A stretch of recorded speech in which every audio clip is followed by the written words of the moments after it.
Nalanda recording studio Hilsa.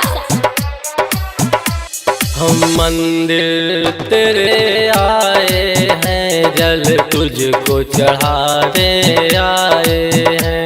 हम मंदिर तेरे आए हैं, जल तुझको चढ़ाने आए हैं।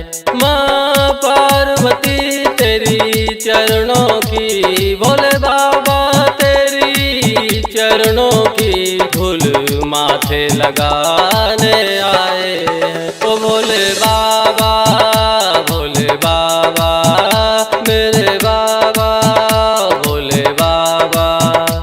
हम मंदिर तेरे आए हैं, जल तुझको चढ़ाने आए हैं। हम मंदिर तेरे आए हैं, जल तुझको चढ़ाने आए हैं। डीजे सुमित सतीश रैना, डीजे सुमित सतीश रैना, डीजे सुमित सतीश रैना।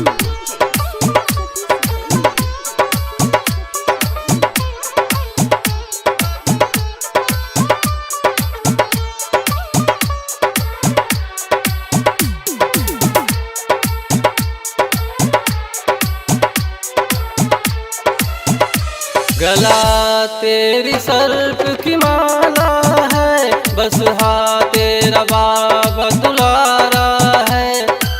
गला तेरी सर्प की माला है, बस हाथ तेरा बाबा दुलारा है। विष सारा जग का पी लिया तूने, कंठ तेरा नीलाधारा है। हम मंदिर तेरे आए हैं, जल तुझको चढ़ाने आए हैं।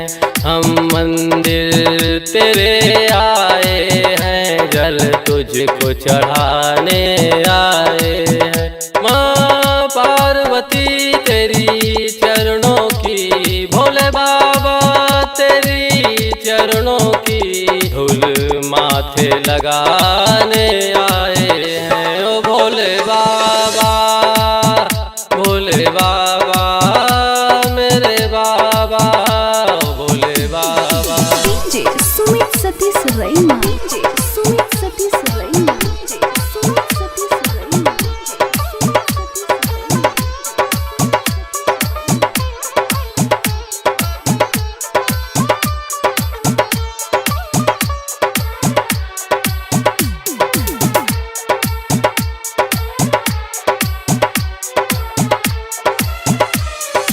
भक्त तेरे द्वार सब आते हैं, स्वर्ग सिद्धि जग में पाते हैं।